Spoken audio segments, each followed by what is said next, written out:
Assalamualaikum warahmatullahi wabarakatuh. Inilah sumur neraka yang disebutkan Rasulullah.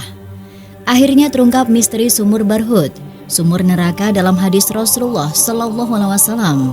Rasulullah Sallallahu Alaihi Wasallam bersabda, disebutkan dalam hadis riwayat Tabrani, Nabi Muhammad Sallallahu Alaihi Wasallam bersabda, sebaik-baiknya air di permukaan bumi adalah sumur Zam-Zam, dan seburuk-buruknya air di permukaan bumi adalah sumur Barhut di Hadramaut. Inilah sumur Barhut, terletak di tengah gurun di ujung timur jauh Yaman, dekat perbatasan dengan Oman, tempat terpencil yang jauh dari kota dan dari jalan utama manapun. Setelah ribuan tahun penuh misteri dengan berbagai cerita dan legenda yang menyelimuti, akhirnya fakta terbaru terungkap tentang apa sebenarnya yang ada di dalam sana. Bahkan, bagaimana lubang sedalam lebih dari 250 meter ini terbentuk. Ternyata setelah penemuan terbaru, misteri baru kembali muncul. Lantas, fakta apa yang berhasil ditemukan di dalam sana? Dan misteri apa yang baru muncul setelah penemuan paling mengejutkan terakhir? Kita mulai dari mengapa penduduk setempat menyebutnya sumur neraka. Bagi penduduk setempat, sumur itu adalah tempat orang hilang yang tidak terjelaskan. Banyak penduduk yang melaporkan melihat makhluk bersayap menakutkan dengan ukuran jauh lebih besar dari manusia. Yang lain mencatat bau busuk tidak tertahankan muncul dari dalam. Beberapa dari penduduk lokal bercerita mendengar suara-suara aneh dan teriakan-teriakan menyeramkan dari dalam sana. Di masa lalu, menurut penduduk setempat, ketika tempat mereka mengalami kekeringan parah, mereka sepakat untuk mengikat seorang pria dan menurunkannya ke bawah untuk mendapatkan air. Ketika tali mulai turun, tiba-tiba pria itu berteriak.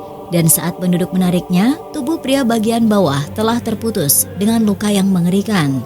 Mungkin ini seperti urban legend, di mana berita itu beredar dari mulut ke mulut. Pada akhirnya, para peneliti dan ekspedisi berpegang pada hadis Nabi tentang sumur ini. Seperti yang diriwayatkan oleh Tabrani, namun bisa jadi Nabi mendeskripsikan sebagai sumur dengan air terburuk, bisa juga bermakna bukan secara harfiah, sehingga masih menyisakan misteri. Baru pada peristiwa kegiatan militer di Yaman, di mana seorang pria bernama Ammar Hussein Muhammad Usman menceritakan, saat wajib militer di dekat sumur Barhut, ada sumur kecil yang disediakan untuk yang latihan militer yang sudah lama tidak digunakan. Saat pompa dinyalakan, justru keluar cairan hitam dengan bau yang sangat menyengat. Menurut pria itu, sumur kecil di kamp terhubung dengan sumur Barhut, dan dia membenarkan hadis Nabi bahwa seburuk-buruknya air adalah air dari sumur Barhut. Pada abad ke-13, seorang musafir dan sejarawan muslim bernama Ibnu Al-Mujawir menulis tentang bagaimana sumur Barhut muncul. Dia menghubungkan pembangunannya dengan Raja Sadat bin Ad yang terkenal memerintah semenanjung Arab setelah peristiwa banjir Nabi Nuh. Raja ini juga membangun negeri Iran yang hilang, kota legendaris yang terkubur pasir dan melegenda sebagai Atlantis dari negeri pasir. Menurut Ibnu Al-Mujawir, Raja Sadat melakukan penaklukan dan ekspansi ke wilayah Yaman Timur hingga menemukan tempat terpencil dan kering tanpa sumber air. Akhirnya Raja memerintahkan untuk menggali sistem sumur dan perairan yang besar. Bahkan menurutnya, penggalian itu dilakukan oleh kelompok jin di bawah komando sang Raja. Tidak berhenti di sini, setelah waktu berjalan cukup lama, Raja mengirimkan semua orang yang harus dipenjara ke tempat ini, baik manusia maupun jin jahat. Dari sinilah tempat ini juga dikenal sebagai penjara para jin. Begitu banyaknya misteri yang menyelimuti, pada akhirnya di tahun 2013, sebuah perusahaan bernama Desert Line mencoba untuk mengungkap tabir misteri yang melingkupi sumur Barhut selama ribuan tahun. Seorang pria diikat di atas deret dan mencoba untuk menurunkannya ke bawah dengan kamera video di tubuhnya. Baru masuk 100 meter, pria itu berteriak dan dengan cepat kembali ke permukaan. Pria itu menjelaskan, geometri dinding mulai bergeser dan seakan mendekat kepadanya. Dari rekaman video yang terpasang di tubuhnya, rekaman hanya menunjukkan warna hitam. Seorang YouTuber dengan channel Hadramaut punya ide untuk menjadikannya konten dengan menurunkan drone ke dalam sana. Dia bilang jika selalu ada masalah setiap memasukkan orang ke dalam sana, mengapa tidak kita memasukkan drone dengan kamera ke dalam sana? Dia akan menyiarkannya di channel YouTube-nya. Pada awalnya, drone turun dengan normal dan pemandangan di bagian dalam sumur mulai terlihat. Lalu tiba-tiba drone berhenti dan mulai bergerak tidak menentu. Saya benar-benar tidak bisa mengendalikannya, kata pilot drone. Semula drone berjalan lurus ke bawah dan tiba-tiba drone mulai kehilangan kendali dan mendekat ke dinding. Sesaat kemudian, kamera yang terpasang di drone mengalami kerusakan dan tidak bisa merekam. Tiba-tiba suara-suara aneh mulai terdengar seperti erangan, lolongan, dan mereka menghentikan ide gila ini. Pada akhirnya, mereka menutupnya dengan bilang, "Sungguh, siapapun yang datang ke sini akan merasa takut dan tidak mendapat manfaat apapun di sini, kecuali hanya melihat dan pergi." Setelah serangkaian percobaan mengungkap misteri sumur Barhut, datanglah tim Al-Kindi yang mencoba untuk mengungkap dan mematahkan segala mitos dan legenda tentang sumur Barhut. Otoritas setempat dari Badan Geologi dan Sumber Daya Mineral tidak mengizinkan tim, tapi juga tidak melarang, sehingga terkesan cuci tangan dan tidak akan bertanggung jawab akan apa yang terjadi pada tim Al-Kindi apabila mereka gagal. Dengan segala yang tidak mendukungnya, Al-Kindi tetap melakukan ekspedisi dan masuk ke dalam sana. Ribuan warga terlihat berdatangan untuk menonton.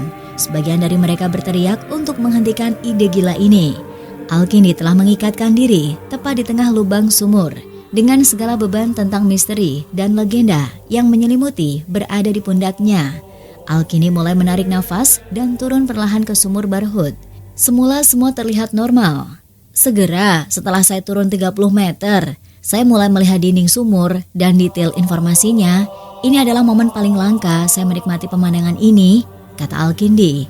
Tiba-tiba ada sentakan dari tali yang mengikatnya. Ia berhenti turun meninggalkannya dalam keadaan terdiam seorang diri di tengah kegelapan sumur neraka. Setelah beberapa saat dia menyadari bahwa talinya tidak cukup panjang. Dia telah mencapai ujungnya tanpa mencapai dasarnya. Al-Kindi tampak bukan pria biasa. Dia tetap tenang dan mengeluarkan handy talkie dan memerintahkan tim di atas untuk melemparkan tali yang lebih panjang. Setelah menyambut talinya, Al-Kindi melanjutkan turun ke dalam, melangkah lebih jauh dari siapapun yang pernah mencobanya. Setelah ini, sejarah baru akan tercatat. Pada akhirnya Al-Kindi berhasil sampai ke dasar sumur. Tubuhnya tidak terputus. Dia bisa melihat bahwa dinding-dinding sumur tidak rapat. Ada banyak lubang dan mata air yang memancar. Al-Kindi tidak diserang roh jahat. Dia juga tidak menghilang ke dimensi lain. Sebaliknya, dia tampak berdiri di lantai sebuah gua yang terlihat normal. Di dalamnya ternyata luas dan indah. Banyak deposit gua yang mengagumkan, termasuk stalaktit dan stalagmit yang menjulang dengan tinggi sekitar 10 meter. Ada juga koloni burung, kadal, kodok, kumbang, dan yang terakhir sedikit aneh, koloni ular dengan jumlah yang besar. Uniknya ular di sini berwarna transparan. Koloni ular ini cukup menakutkan dan Al-Kindi harus menjaga jarak dengan mereka. Dari dinding gua mengalir air terjun yang indah dengan air yang jernih. Jauh dari kata menakutkan dan ini cukup spektakuler, kata Al-Kindi. Setelah semua terasa baik-baik saja, seluruh tim ikut turun ke dalam menyusul Al-Kindi. Mereka menghabiskan waktu hampir 6 jam di dalam sana untuk meneliti. Kamera mereka tidak rusak dan mereka mampu mengambil foto yang menakjubkan di dalam sana. Dan itulah sobat, sedikit kisah kali ini. Kurang lebihnya saya mohon maaf dan sampai jumpa di cerita berikutnya. Wassalamualaikum warahmatullahi wabarakatuh.